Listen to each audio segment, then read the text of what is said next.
Vamos a comenzar con la clase número 7. Eh, Vamos a terminar sistemas de presiones múltiples con los últimos dos componentes, el enfriador de vapor y el subenfriador de líquido.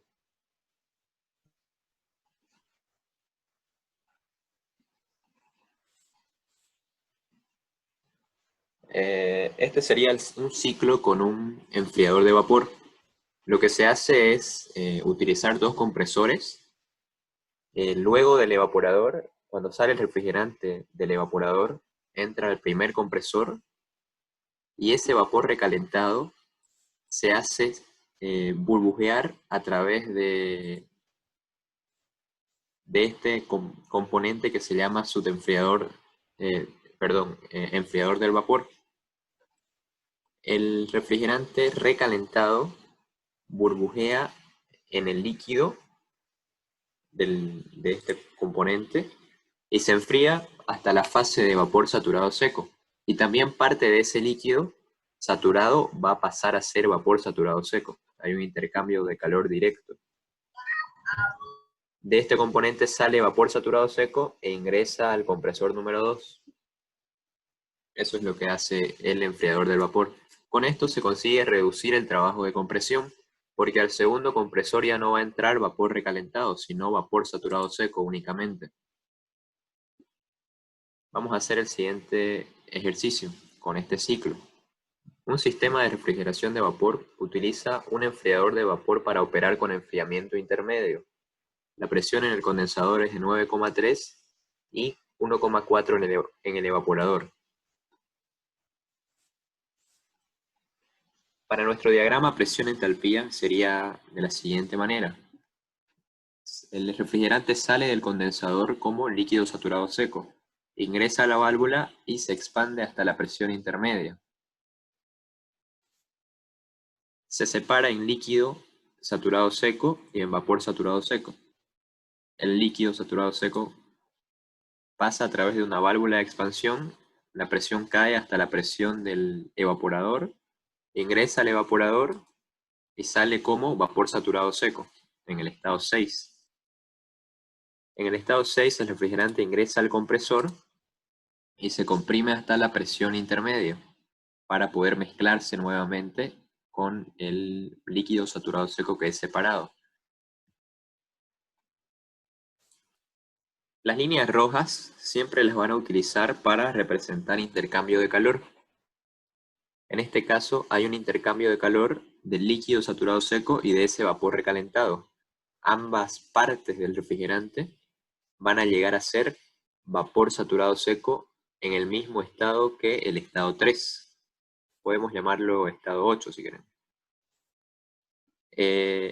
Siempre van a utilizar esas líneas rojas para representar intercambio de calor y una flecha para indicar hacia dónde va el refrigerante luego de absorber calor, hacia qué estado va. En este caso, nuestro líquido saturado seco se transforma en vapor saturado seco y nuestro vapor recalentado también en vapor saturado seco, intercambiando calor.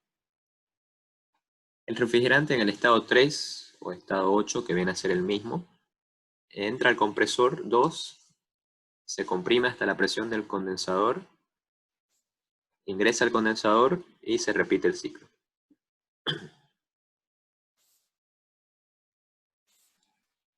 Nuestro efecto refrigerante sería la entalpía 6 menos la entalpía 5.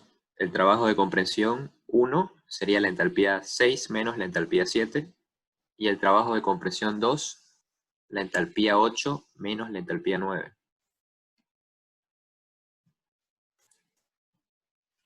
Para el coeficiente de operación, la masa, el flujo másico a través del evaporador, o sea, por el efecto refrigerante, y el flujo másico que circula por el compresor 1, que es el mismo del evaporador, y el flujo másico que circula por el compresor 2 por su respectivo trabajo de compresión.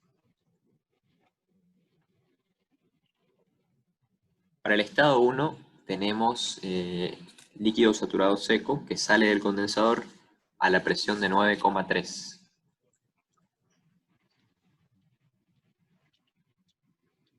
Buscamos en la tabla la presión de 9,3. Es un líquido saturado seco, entonces le corresponde la entalpía del líquido saturado seco. Es 17,28. El estado 2 es después de una válvula de expansión, por lo tanto la entalpía se mantiene constante. Para el estado 3 sabemos que es un vapor saturado seco, el título o calidad es 1, la presión es la presión intermedia, la podemos determinar con esa ecuación, nos sale 3,61. Ubicamos Voy a la pegar, presión. Bajavi, te voy a pegar. Sus micrófonos, por favor. Ubicamos la presión de 3,6 y la entalpía de vapor saturado seco, que sería 45,23. Para el estado 4, sabemos que es un líquido saturado seco, a la presión intermedia también. Entonces ubicamos la presión y la entalpía del líquido saturado seco. El estado 5 es después de una válvula de expansión, por lo tanto la entalpía se mantiene constante. El estado 6 es un vapor saturado seco a la presión de 1,4, es la salida del evaporador. Ubicamos esa presión y la entalpía del vapor saturado seco.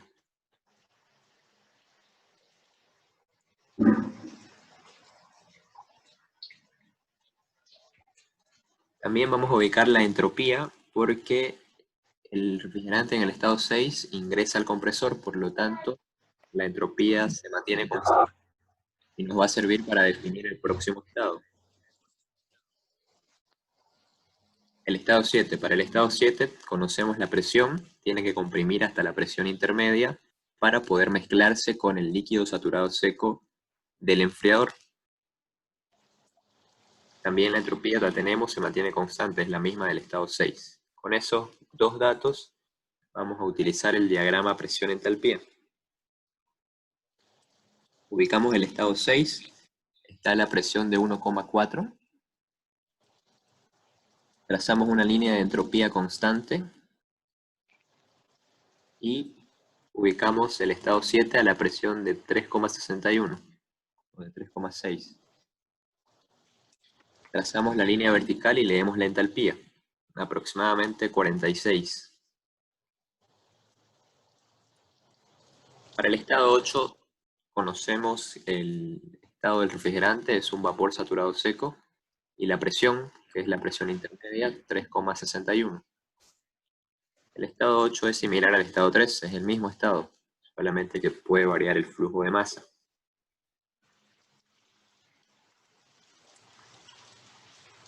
Entonces ubicamos también la entropía, porque el estado 8 ingresa al compresor 2.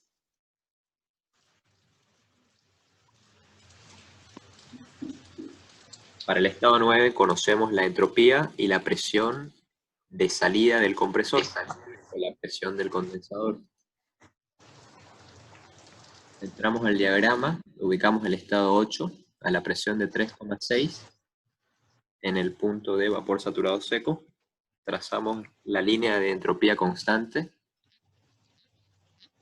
Hacemos que intercepte con la presión de 9,3 y podemos leer la entalpía. Aproximadamente 49.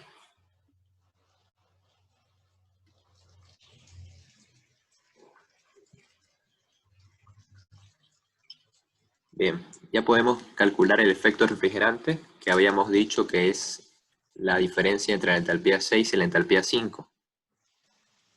También podemos calcular ambos trabajos de compresión, porque ya tenemos todas las entalpías.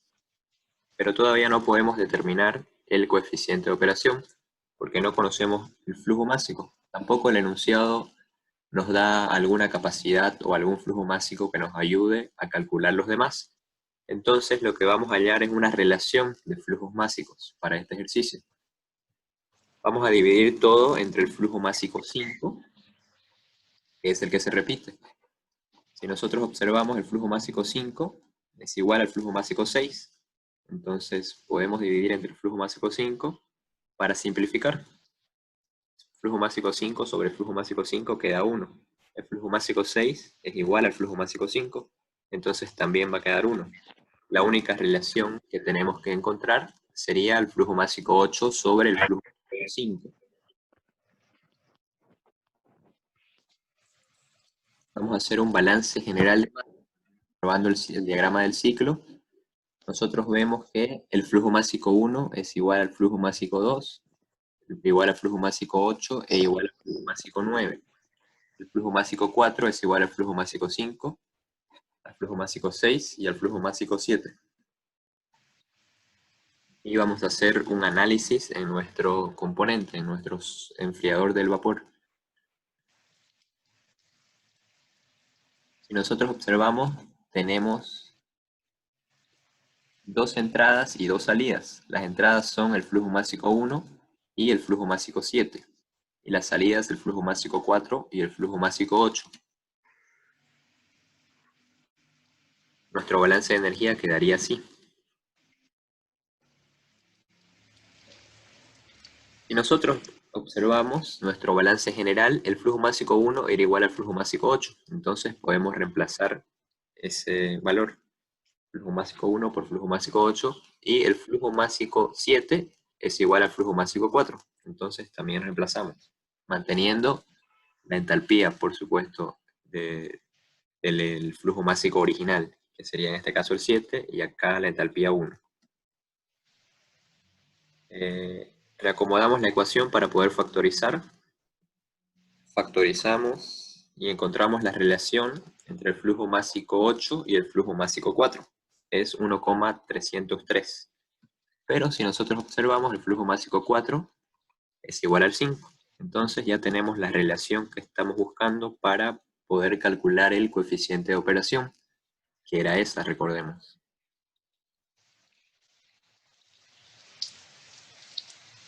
Bien, con eso calculamos el coeficiente de operación. Efecto refrigerante sobre el trabajo de compresión 1 más esa relación de flujos másicos que acabamos de encontrar por el trabajo de compresión 2. Nuestro coeficiente de operación es 3,38. Antes de comenzar el otro ejercicio, ¿hay alguna duda?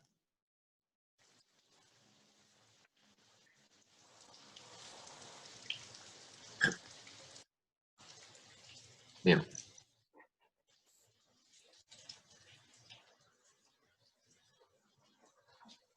Este es un diagrama con un subenfriador de líquido.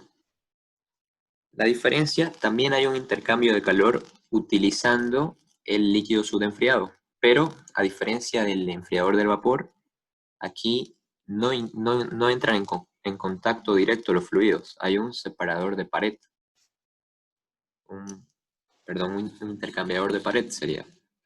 Porque el líquido subenfriado no se mezcla con ese líquido saturado seco. Además, también se consigue que la presión se mantenga alta. ¿Por qué? Porque al no mezclarse, la presión en ese flujo a través del color rojo, de las conexiones con color rojo, mantendrían una presión distinta, porque no se están mezclando, no es necesario que las presiones sean iguales. Mantienen una presión distinta e intercambian calor. Lógicamente, intercambian calor en menor medida que en el anterior caso al no entrar en contacto. ¿Por qué se utiliza el subenfriador de líquido? Se utiliza generalmente cuando hay conexiones largas antes del evaporador, porque cuando las conexiones son muy largas, puede haber alguna caída de presión que ocasione un cambio de estado, que ocasione que parte de ese líquido que viene saturado seco a la salida del condensador se transforme en vapor, lo que no es recomendable antes de ingresar a una válvula de expansión. Es decir, la salida del condensador cuando la conexión es muy larga antes del evaporador puede convertirse por caída de presión parte del refrigerante en vapor. Y el vapor es perjudicial para esta válvula, que solamente tiene que admitir líquido. Es por eso que se utiliza este componente. para trabajar con líquido subenfriado y tener la seguridad de que no va a haber cambio de fase a vapor. Nuestro diagrama presión-entalpía quedaría de la siguiente manera. El estado 1 se divide en dos flujos. El flujo 2 que se subenfría hasta el estado 2. Y el otro flujo que pasa a través de la válvula de expansión y se expande hasta el estado 3. Recordemos que la línea roja la vamos a utilizar para representar intercambios de calor, con la flecha que indica hacia dónde va el refrigerante luego de intercambiar calor. Bien, el refrigerante del flujo 3 ingresa al separador y se separa en líquido saturado seco y vapor saturado seco. El estado 2 continúa a través de su conexión de su tubería e ingresa a la válvula de expansión para que la presión se reduzca hasta la presión del evaporador. Ingresa al evaporador y sale como vapor saturado seco en el estado 8. El estado 9 es la mezcla entre el estado 6 y el estado 8. Para que este fluido en el estado 5 pueda mezclarse con el estado 8, es necesario que estén a la misma presión, y como solo tenemos un compresor, es necesario que la presión intermedia a la que estaba el estado 5 se reduzca hasta la presión del evaporador, y den como resultado el estado 9. En este caso yo lo represento con otro color para simbolizar que es una mezcla de dos flujos, pero no es necesario hacerlo de otro color, pueden hacerlo del mismo color que los otros estados. Solamente es recomendable utilizar otro color para mostrar que hay intercambio de calor, y se utiliza generalmente el color rojo. Cuando no le ponen eso a sus diagramas, el ingeniero siempre quitaba nota, porque decía que estaban incompletos. Bien, el refrigerante en el estado 9 ingresa al compresor, se comprime hasta la presión del condensador, ingresa al condensador y se repite el ciclo.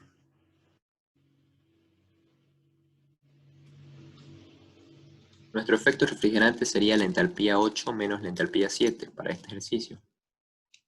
Nuestro trabajo de compresión, la entalpía 9 menos la entalpía 10. Y nuestro coeficiente de operación, el flujo másico por el efecto refrigerante sobre el flujo másico del compresor por el trabajo de compresión. El enunciado nos decía que hay un sistema de refrigeración que está equipado con un equipo subenfriador de líquido, que subenfría el refrigerante hasta una temperatura de 21 grados centígrados. La presión en el condensador es de 8 kg fuerza sobre centímetro cuadrado y en el evaporador de 1,1. Determinar el coeficiente de operación. Para el estado 1, sabemos que es un líquido saturado seco y conocemos la presión. Entramos a tabla con la presión, ubicamos la entalpía de líquido saturado seco. Para el estado 3 es después de una válvula, por lo tanto la entalpía se mantiene constante. Para el estado 2 nos da la temperatura a la que se va a subenfriar el refrigerante, el líquido que antes estaba en el estado 1.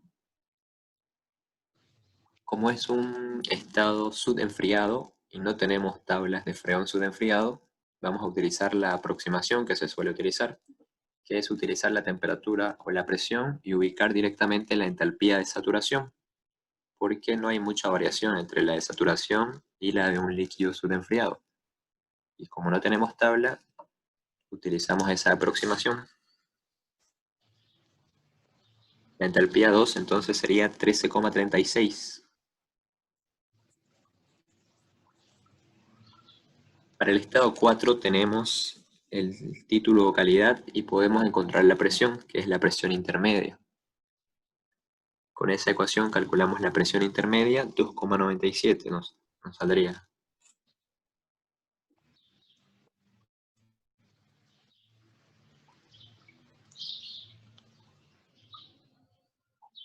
Ubicamos la presión y la entalpía de líquido saturado seco.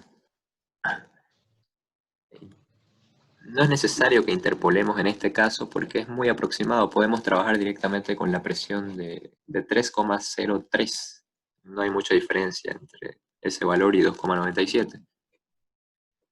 Pero yo interpolé para que vean que la variación no es mucha, es despreciable. Podríamos trabajar directamente con 8,37. Para el estado 5 sabemos que es un vapor saturado seco, en este caso el título sería 1, aquí está mal, no sé qué pasó. Leemos la entalpía del vapor saturado seco y nos sale 44,6. Podríamos trabajar directamente con 44,67. El estado 6 es después de una válvula de expansión, por lo tanto la entalpía se mantiene constante.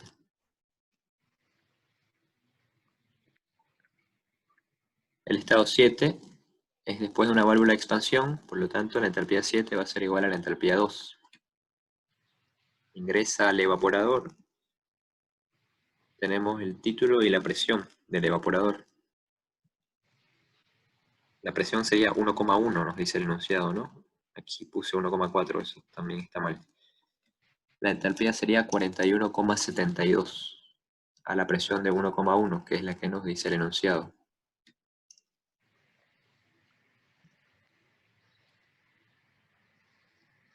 Nuestro balance, en el diagrama, el intercambio de calor está del estado 1 al estado 2.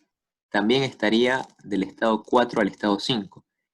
Aquí falta, lo voy a corregir antes de subirlo, una línea roja del estado 4 al estado 5 con una flecha que indique que el refrigerante está pasando de líquido saturado seco a vapor saturado seco, intercambiando calor con el estado 1 y el estado 2, que eran los que estaban en contacto. Aquí podemos observar, aquí está la conexión roja y este es el líquido saturado seco en el estado 4, que está en ese depósito. Entonces hay intercambio de calor.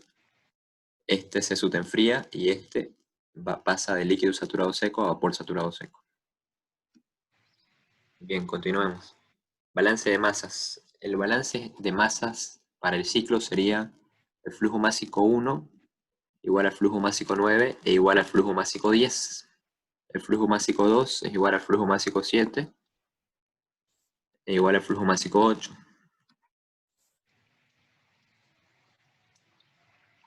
Haciendo un análisis en el punto de mezcla, el flujo másico 9 es la suma del flujo másico 6 y el 8. El balance de energía quedaría así. Nosotros no hemos calculado la entalpía 9 porque es una mezcla entre un vapor saturado y un vapor recalentado. Entonces no conocemos la entropía.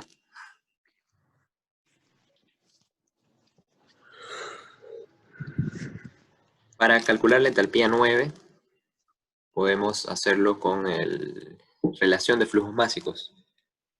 El flujo másico 9 es igual a la suma del flujo másico 6 y el 8. Dividimos entre el flujo másico 8 para simplificar y nos queda que el flujo másico 6 sobre el flujo másico 8 más 1 por entalpía 9 igual al flujo másico 6 sobre el flujo másico 8 por entalpía 6 más entalpía 8. Pero nosotros no conocemos esa relación de flujo másico para poder hallar la entalpía 9. Entonces eso es lo que vamos a encontrar, esa relación de flujos máximos. ¿Cómo la vamos a encontrar? Haciendo un balance en el subenfriador. Nuestro subenfriador tiene una entrada y dos salidas, según nuestra frontera o nuestra frontera termodinámica para el balance, que está un poco más allá del punto donde se divide el flujo para simplificar el análisis. La entrada sería el flujo másico 1 y las salidas el flujo másico 2 y el 5. Nuestro balance de energía quedaría así. El flujo másico 1 es igual al flujo másico 2 más el flujo másico 5. Podemos reacomodar la ecuación para factorizar y encontramos la relación entre el flujo másico 5 y el flujo másico 2. es 0,0904. Esta relación es igual a la relación entre el flujo másico 6 y el 8, que era la que buscábamos. ¿Por qué? Porque el flujo másico 5 es igual al 6 y el flujo másico 2 es igual al 8. Con eso podemos calcular la entalpía 9. Es 41,96. Para el estado 10 conocemos la presión de salida del compresor o la presión del condensador, que vendrían a ser las mismas. Utilizamos el diagrama presión-entalpía, ubicamos el estado 9, que es el que ingresa, con la entalpía de 9, que era 41,96, y la presión, que era 1,1. Ahí estaría el estado 9. Trazamos una línea de entropía constante hasta la presión de 8. Y leemos la entalpía, que es aproximadamente 50.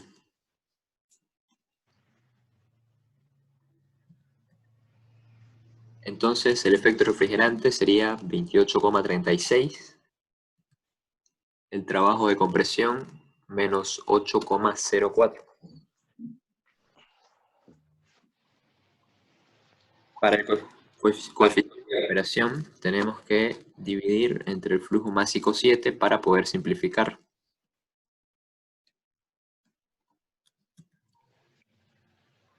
El flujo másico 9, recordemos que era la suma entre el flujo másico 6 y el 8. Distribuimos el denominador. Podemos simplificar porque el flujo másico 7 era igual al 8. Entonces, abajo nos quedaría flujo másico 6 sobre flujo másico 8 más 1. Y arriba el efecto refrigerante solamente. Esa relación entre el flujo másico 6 y el 8 ya la tenemos. Es la que determinamos hace un momento. Entonces podemos calcular el coeficiente de operación. En este caso sería 3,23.